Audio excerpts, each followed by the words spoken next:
Amén, hermanos. Buenos días.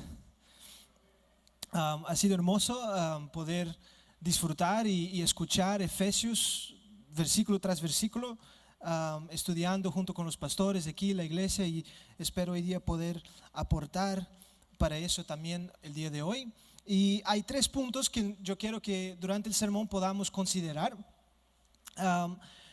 Recordemos que uno de los grandes temas de Efesios es el hecho de que Dios salvó a un pueblo por su gracia y Él no los dejó esparcidos por toda la tierra, sino que Él los reunió como un pueblo que se llama la iglesia, y Él tiene una expectativa de cómo la iglesia debe de vivir como congregación y como pueblo. Entonces el primer punto que yo quiero que veamos es cómo vivir como iglesia. Eso empezamos a ver la semana pasada con el pastor Brad, y vamos a concluir esa idea de cómo debemos vivir como iglesia el día de hoy. Nótese también que es vivir como iglesia y no como vivir en la iglesia, porque lo que vamos a ver, lo que vimos la semana pasada, no se trata de los reglamentos que tenemos para ese edificio y cómo debemos vivir aquí adentro, sino es un estilo de vida, una manera de vivir que nosotros tenemos en todo momento, todos los días durante la semana, y no solamente los domingos aquí. El segundo punto es cómo no debemos vivir en la iglesia. A veces tratamos de escapar del hecho que hay reglas, hay cosas que el Señor nos manda no hacer y debemos obedecer ese mandamiento, y es un engaño pensar que las reglas que el Señor nos da o sus mandamientos, las cosas que Él nos manda no hacer, es un engaño pensar que son reglas punitivas o que son cosas que el Señor nos puso o que la iglesia, las autoridades ponen para controlarnos.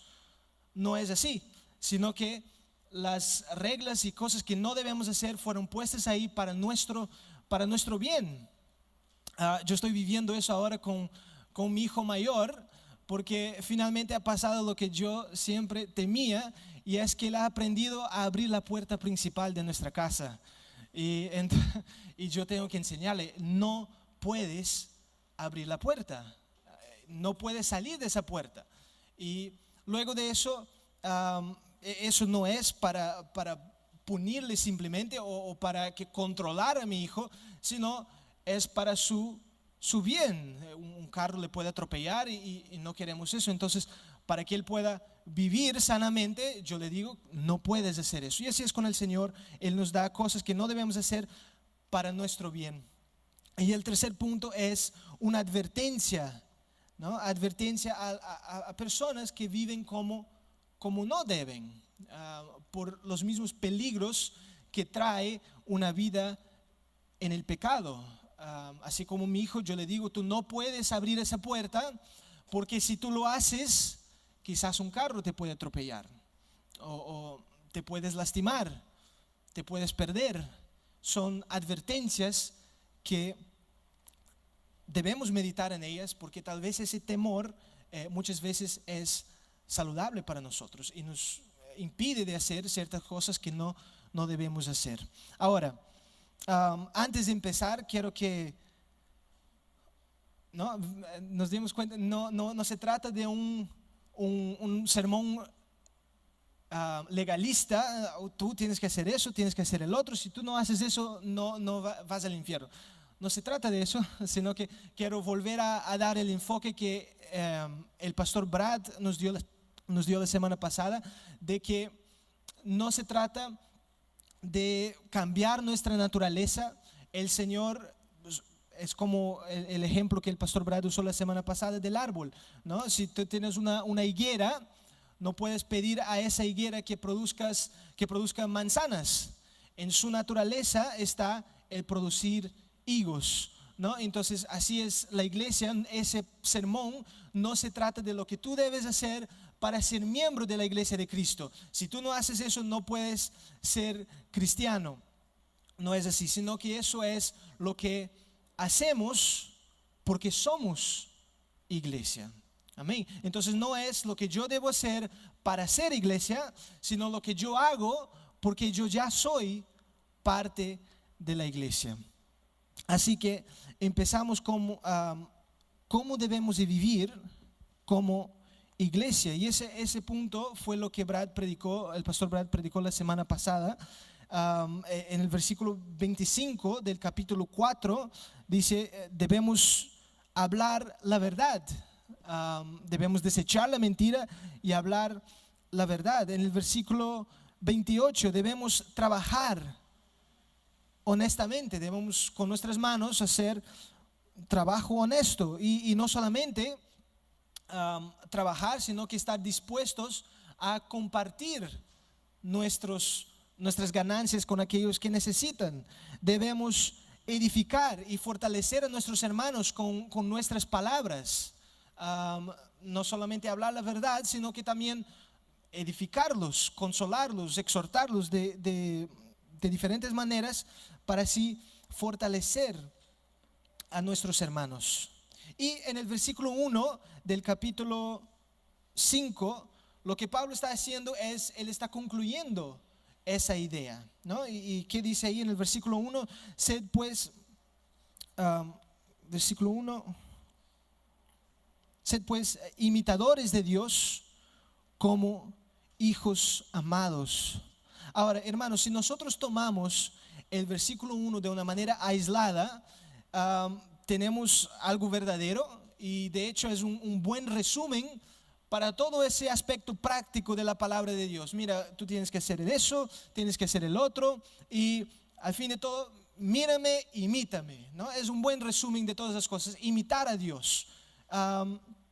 Sin embargo, ese texto, el versículo 1, está gramáticamente conectado al versículo anterior. Dice, y sed pues imitadores de Dios como hijos amados. Está directamente conectado con el versículo anterior, el 32 del capítulo 4, y eso le da un enfoque diferente de que Pablo no está diciendo que nosotros imitemos a Dios de una manera general. Por más que eso sea verdad, debemos de imitar a Dios y mirarlo como nuestro ejemplo en todos los aspectos morales de Dios.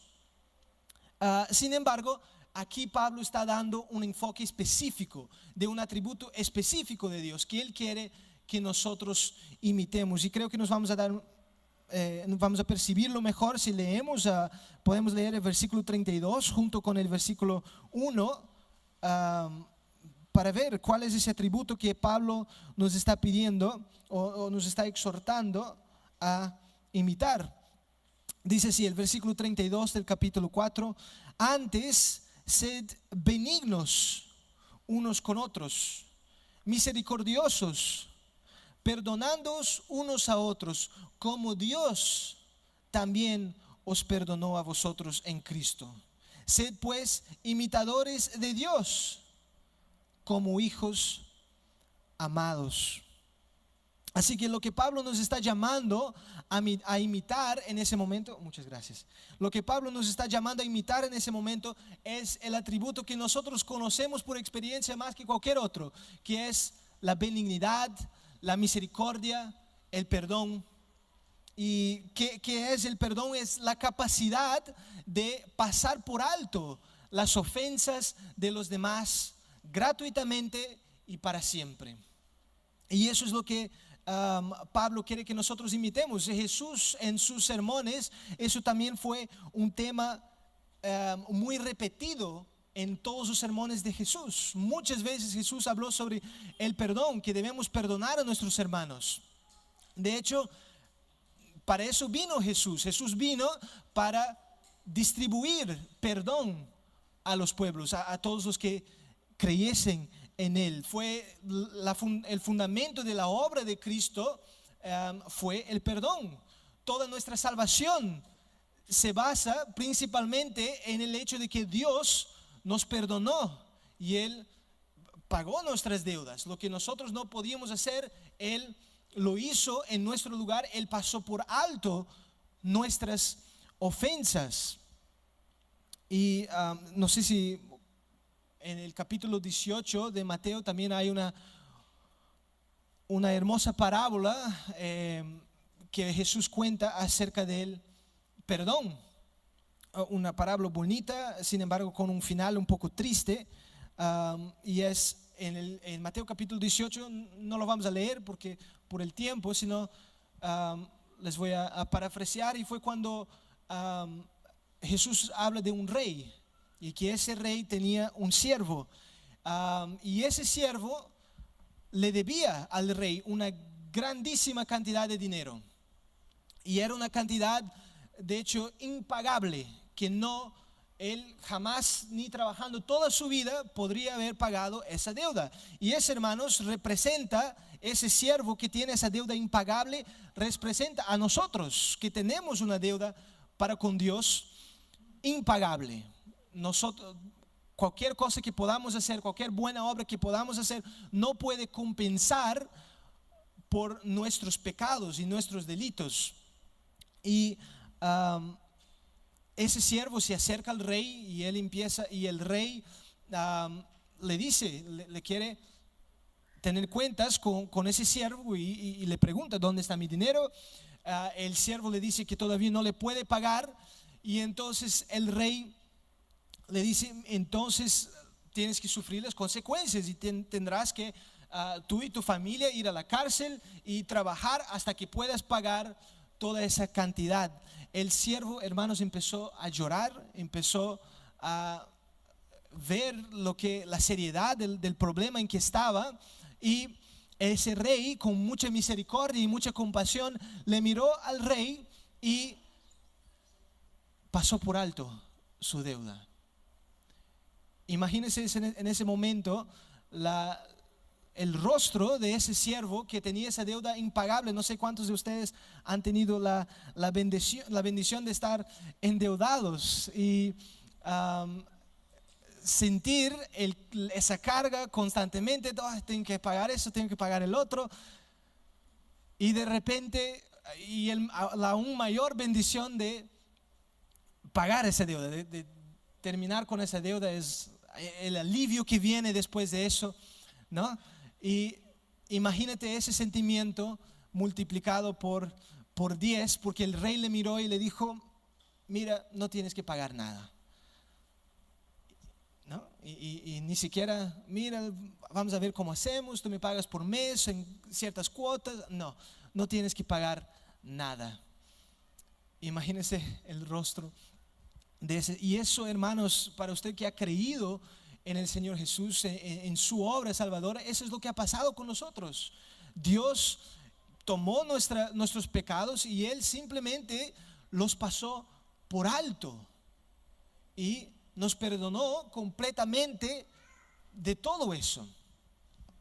Ahora, la parte triste de esa parábola es que ese siervo, después de eso, él va a su casa, y ese siervo también tenía su propio siervo que también le debía una cantidad de dinero, pero en comparación con lo que él debía, no era nada.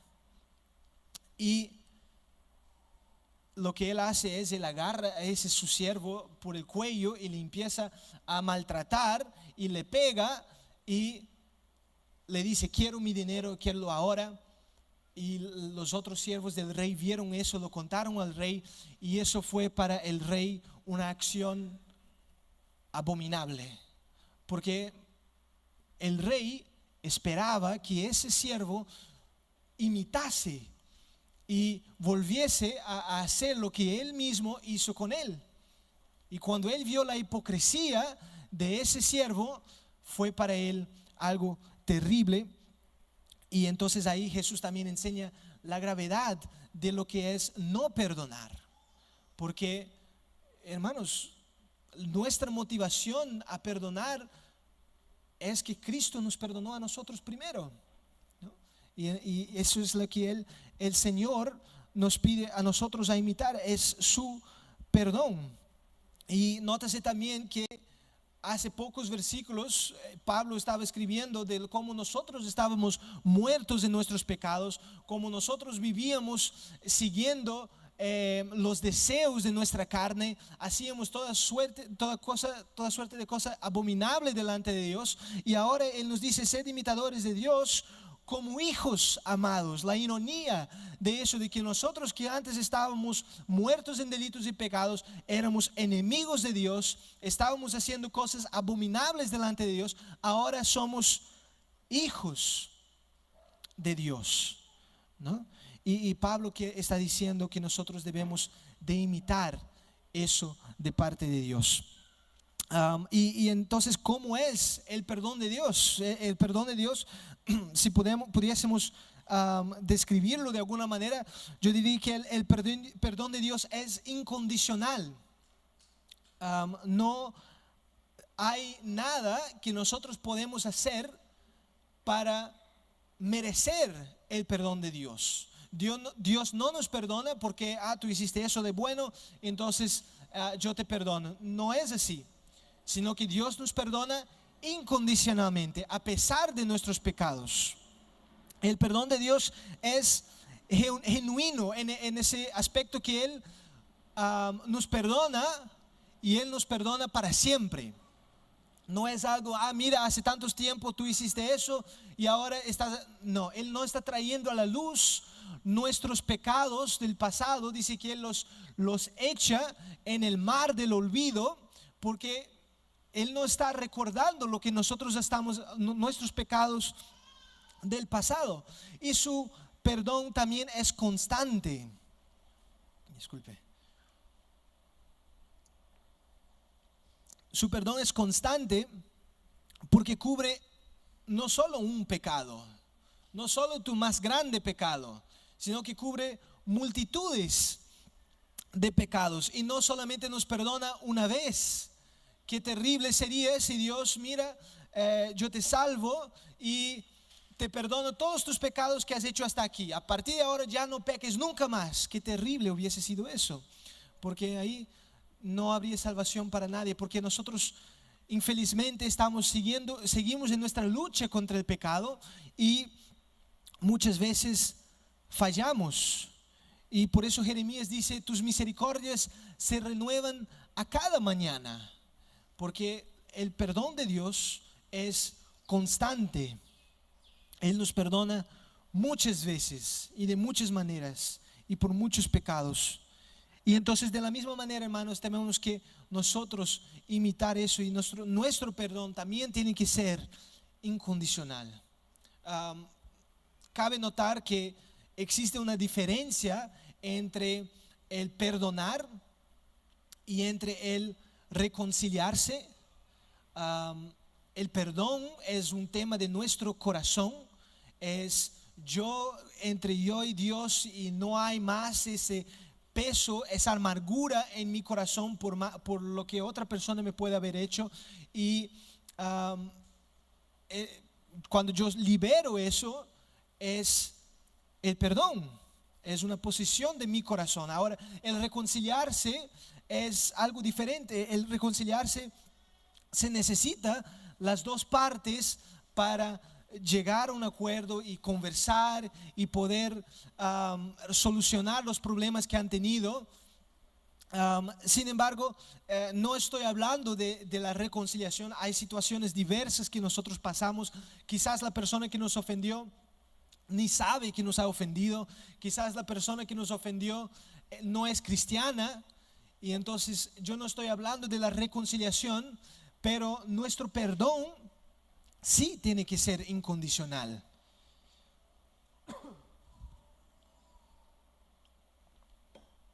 Y no importa si la persona nos pide perdón o no nos pide perdón, nuestro corazón debe de perdonar, no por lo que la otra persona pueda hacer, sino por lo que Cristo ha hecho por nosotros.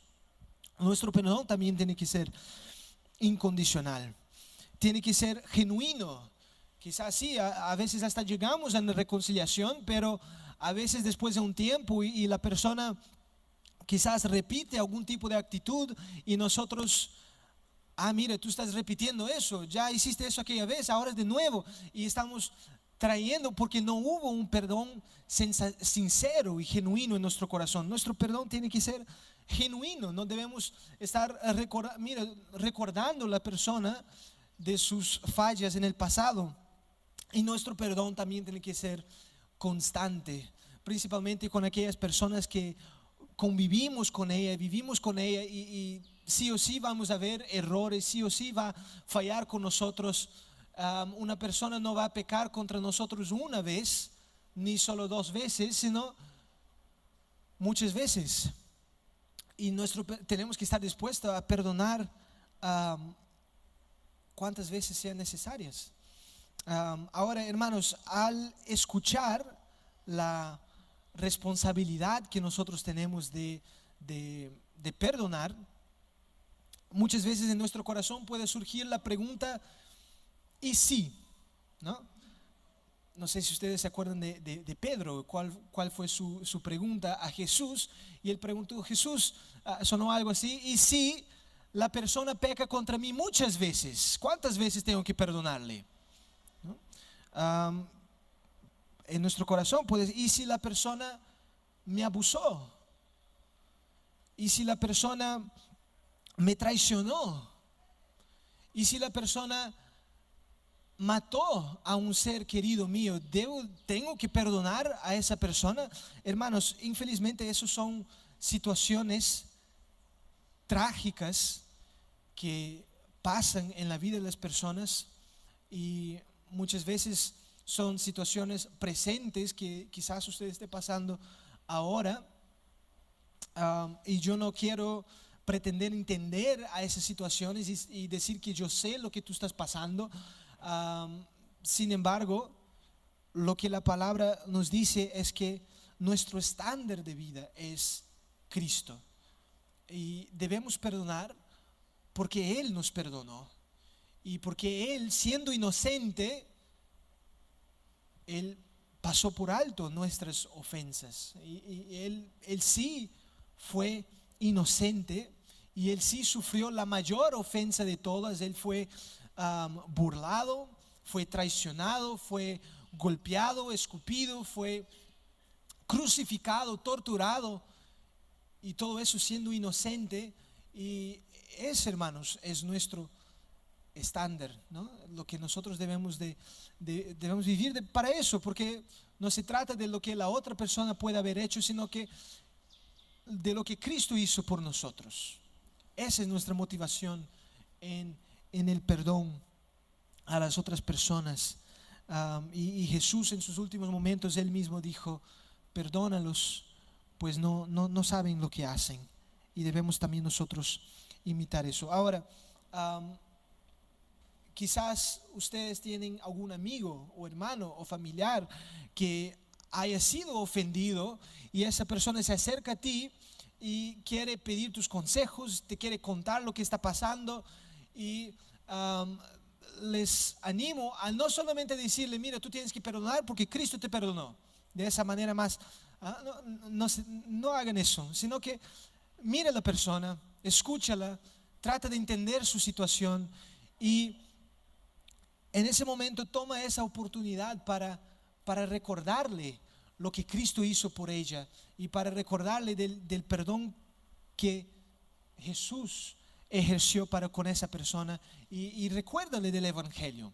Y si usted tal vez es esa persona que ha sido ofendida, quizás alguien a ti de alguna manera te ha traicionado o ha pecado contra ti, quiero animarles a ustedes también a recordar el Evangelio que les ha salvado, porque no es bueno nosotros estar recordando, y nuestra tendencia al ser ofendido es estar repasando la situación en nuestra mente y si hubiese pasado de nuevo lo que yo hubiese hecho, ¿por qué no hice eso?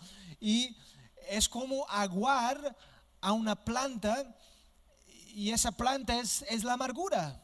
Y nosotros estamos, cada vez que repasamos eso en nuestra cabeza, repasamos el momento que la persona nos ofendió, estamos aguando y haciendo que esa amargura crezca en nuestro corazón hasta que ella se torne en pensamientos vengativos, y eso es destructivo para nuestra propia alma y para nuestra salud espiritual, y debemos de luchar contra eso.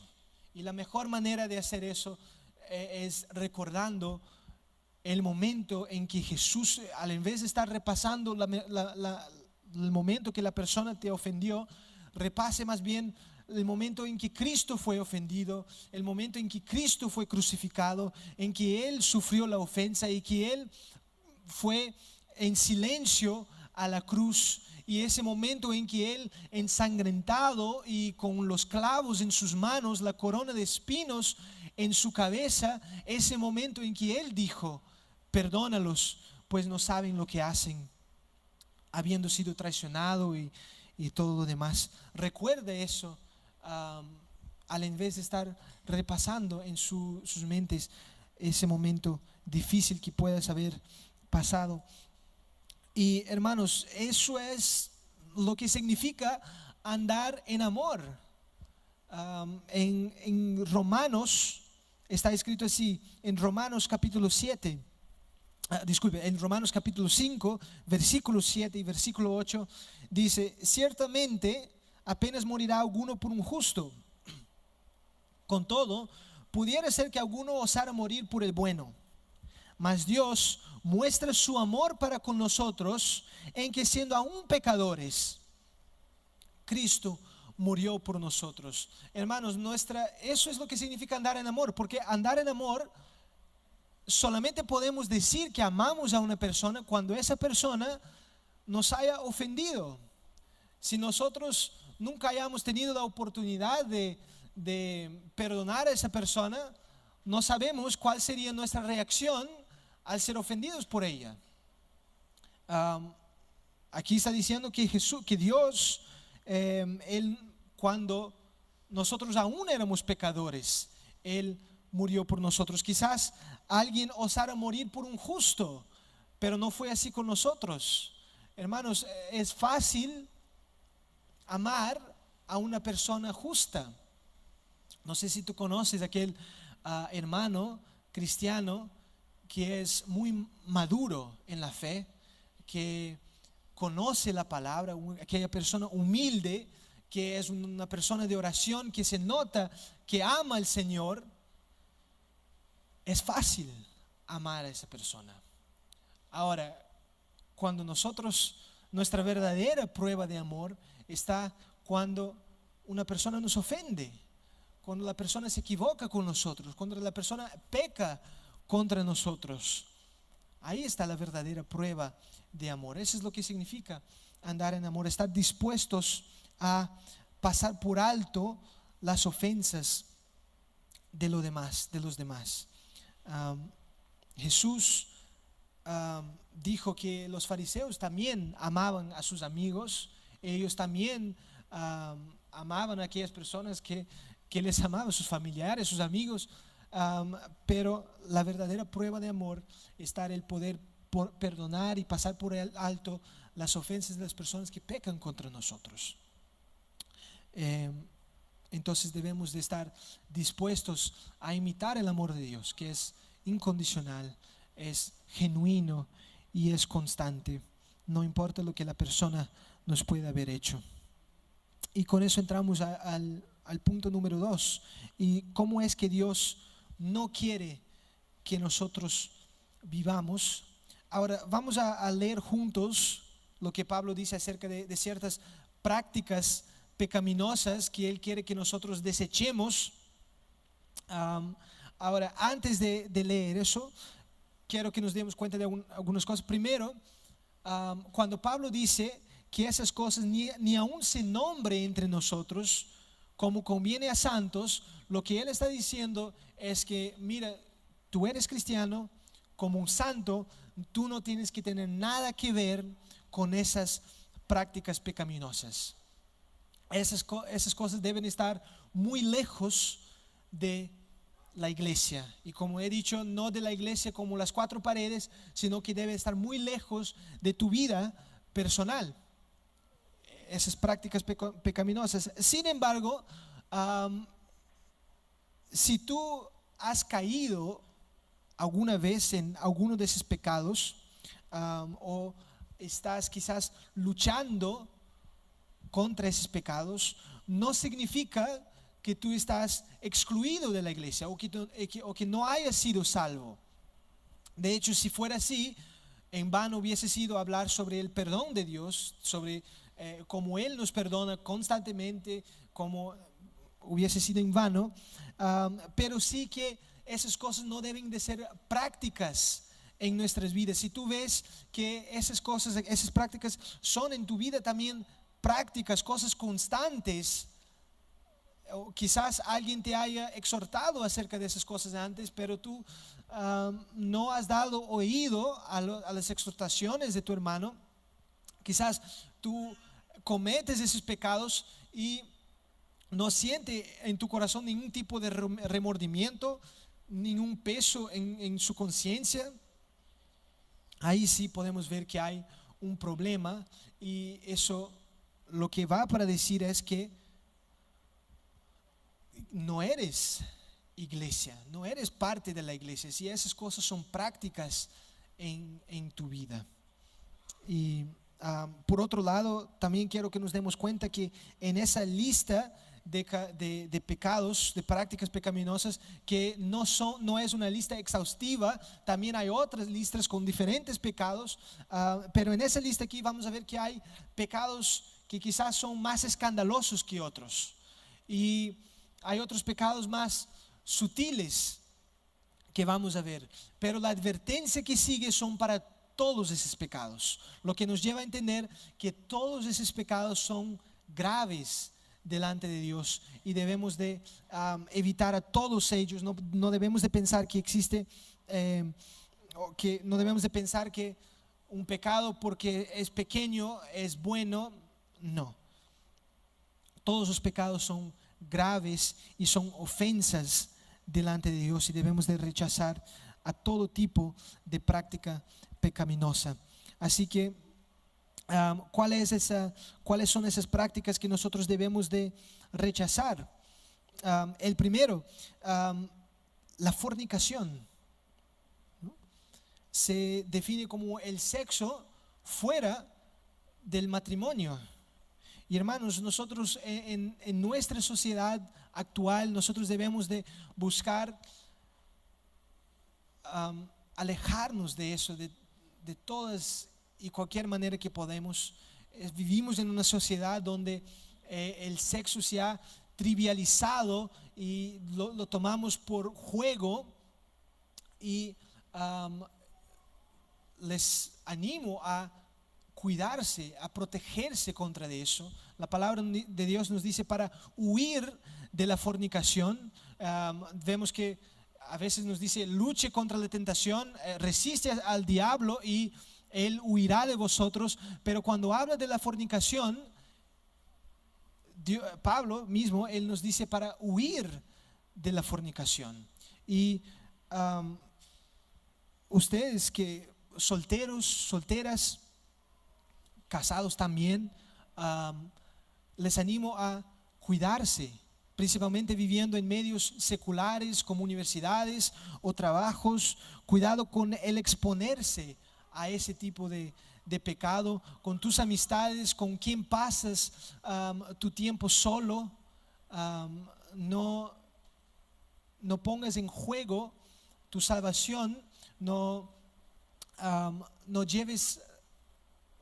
lo tomes a leve un pecado tan destructivo como la fornicación. Y hermanos, les animo, si ustedes están pasando por ese tipo de tentación en esa área, les recomiendo volver a sus casas y meditar en el capítulo 6 y 7 de Proverbios. De hecho, creo que no hay ningún predicador que predique acerca de del poder destructivo de la fornicación como lo hace el rey Salomón. Como él habla acerca de la fornicación, acerca del adulterio, nos hace temer. Y les recomiendo a leer, si ustedes están pasando por ese tipo de tentación, Proverbios capítulo 6 y 7. Es como caminar encima de fuego, es como un pájaro que va a comer la presa sin saber que existe una trampa ahí. Léanlo, mediten en eso y huyen de la fornicación. um, y no se expongan a eso. Y no solamente la fornicación, dice ahí después, toda inmundicia.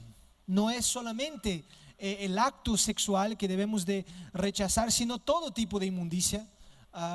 Cuidado con lo que ves en el internet, el acceso que nosotros tenemos a prácticas pecaminosas en el sentido sexual en ese siglo es muy fuerte. Y nosotros podemos en cualquier lugar, vivimos en una sociedad donde el acceso es libre, deliberado, y debemos de cuidarnos de esas cosas, de peligros. Cuidado con lo que estás viendo en el internet. Ahora, teniendo el internet en tu mano, en tu celular, debemos de tomar cuidado con pensamientos inmundos y rechazar todos esos tipos de prácticas en el área sexual, porque es un pecado destructivo que pone en juego nuestra propia salvación. Y después de la inmundicia viene la avaricia, el amor al dinero. Pablo también lo define ahí como un tipo de idolatría, es la avaricia. Y es un pecado muy difícil de diagnosticar muchas veces. Es difícil decir, mira, eso es avaricia. Muchas veces, eso es avaricia. Cuidado, estás en pecado. Diferente a la fornicación, sabemos instantáneamente cuando estamos pecando en esa área, pero la avaricia es un pecado más sutil.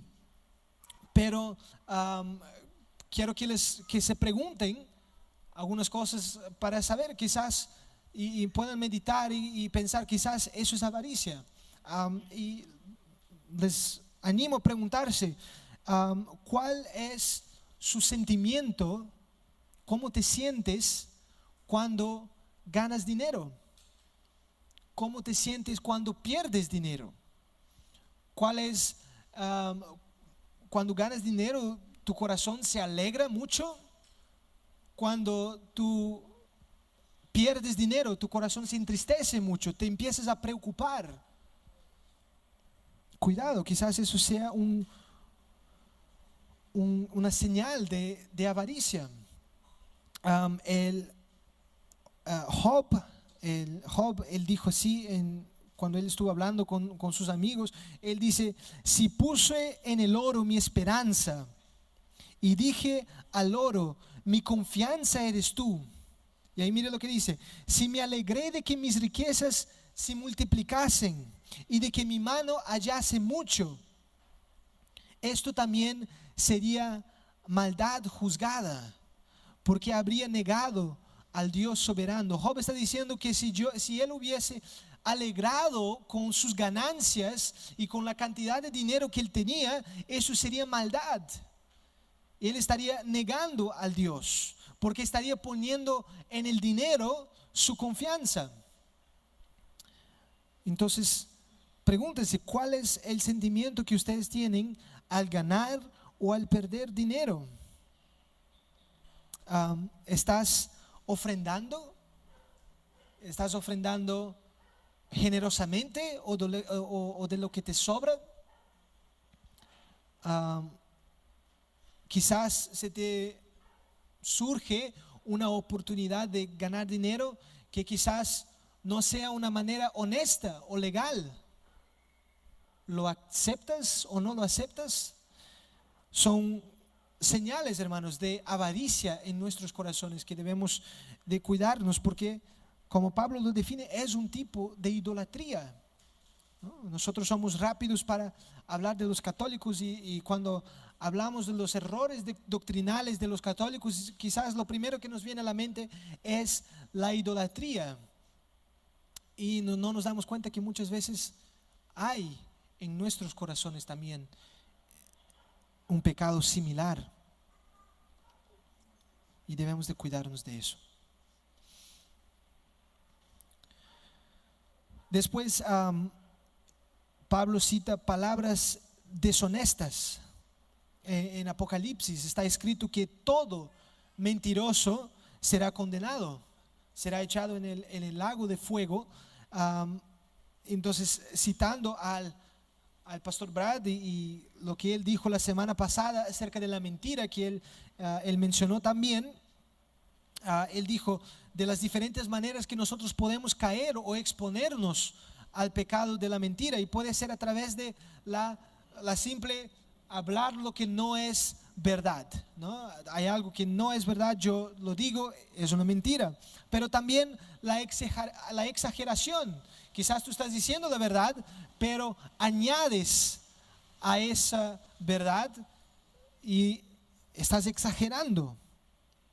El hacer promesas que no podemos cumplir, el omitir la verdad, la adulación, son maneras de caer en el pecado de la mentira, de la deshonestidad, y debemos también de estar lejos de eso y hablar solamente lo que es bueno y verdadero. Y después Pablo habla sobre necedades.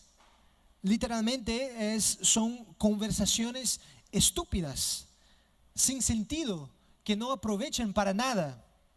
Y truanerías son burlas groseras, chistes rudos, que nosotros también como cristianos debemos de rechazar. Y hermanos, primero, si tú ves, medita ahora en tus conversaciones con tus amigos íntimos, con tus familiares, qué tipo de conversaciones tienen ustedes. Y si ven que, wow, ¿qué estamos hablando? A veces salimos de una conversación y pensamos, ¿de qué estamos hablando? Y vemos que realmente son conversaciones estúpidas.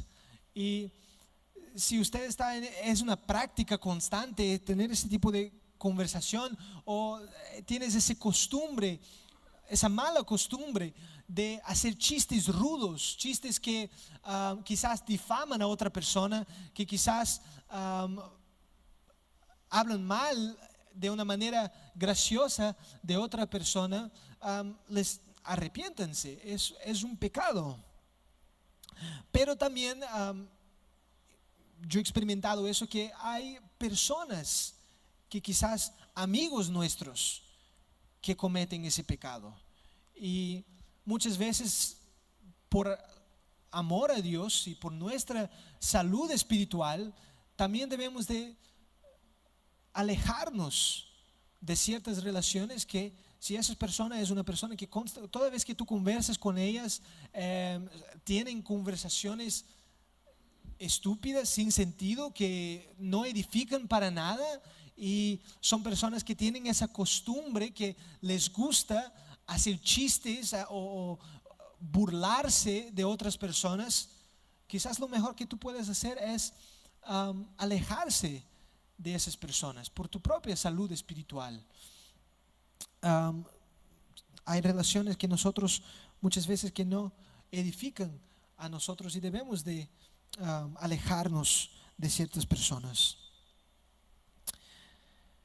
Y con eso concluimos esa parte de, entonces, lo que Pablo está diciendo para nosotros rechazar es la inmundicia, la fornicación, la avaricia, las palabras deshonestas, las necedades y truanerías. Y por último, ¿cuál es la advertencia de Pablo a los que practican esos pecados? Su advertencia es simple, pero es cruda, es grave, y es que la ira de Dios viene sobre ti y que no tendrás parte en el reino de Dios si tú ves en tu vida esas prácticas. Y hermanos, las advertencias de Dios nunca son fáciles de dar, son fuertes, son el decir a otra persona, mira, tú estás en camino al infierno, es algo difícil de decir, pero muchas veces nosotros caemos en el engaño de pensar que esa persona no está predicando con amor porque está hablando que yo voy al infierno. Hermanos, el propósito de las advertencias de Dios son para que nosotros podamos volvernos de nuestros pecados. El propósito de las advertencias de Dios no es para condenarte, no es para decir tú vas al infierno sí o sí, sino que es para que, mira, tú estás en camino ahí, arrepiéntate. Estaba leyendo el otro día acerca de la historia de Elías y Acab, el rey Acab, que fue un rey muy malvado en la historia de Israel, y el rey Acab cometió muchos pecados junto con su esposa Jezabel. Y vino el rey Elías, el profeta Elías. El profeta Elías, que era un hombre muy valiente, y se acercó al rey y le dijo: mira, tus pecados ya se han acumulado, el Señor te va a matar a ti, y Él va a matar a tu esposa. Tu sangre va a estar derramado en ese campo, y los perros van a comer el cuerpo de tu esposa. Así le dijo al rey. Imagínate el rostro del rey en ese momento. Sin embargo, ¿cuál fue la reacción del rey? Fue de arrepentimiento. El rey en ese momento él se arrepintió de su pecado, y ese es el propósito de las advertencias de Dios, es que nosotros podamos volvernos de nuestros pecados. No es para condenarnos ni para punirnos, es para que nosotros podamos volver de nuestros pecados. El otro día también estaba en un taxi, y un señor me hizo la pregunta: mira, el infierno, yo no creo en el infierno, me dijo. ¿Tú crees que Dios enviaría a sus hijos al infierno? Y de eso Pablo también habla. Él dice que no nos dejemos engañar. Aquí en el versículo 6 él dice: no nos dejemos engañar, por estas cosas viene la ira de Dios. Y ese taxista justo vino con ese engaño: mira, Dios no enviaría a sus hijos al infierno. Y la respuesta es muy simple. De hecho, Dios jamás enviará a sus hijos al infierno. Jamás. Ningún hijo de Dios va al infierno. Sin embargo, la cuestión es que no todos somos hijos de Dios. Y por eso Pablo hace la diferencia entre los hijos de Dios y los hijos de la desobediencia. Aquí en el versículo 6, si tú estás en la práctica del pecado, como todo cristiano algún día estuvo, debes de arrepentirte, porque el infierno es verdadero, es un lugar real, físico, de tormenta. Y como Juan el Bautista, predicando a personas religiosas que quizás cumplían con ciertos ritos religiosos, que iban a las sinagogas, así como Juan el Bautista dijo a esas personas, les invito hoy día a hacer lo mismo, y es que huyan de la ira venidera y que produzcan frutos de arrepentimiento, que se vuelvan de sus pecados, y para que ustedes también puedan disfrutar de los privilegios de lo que es ser un hijo de Dios. Así que, hermanos, para concluir, hemos visto que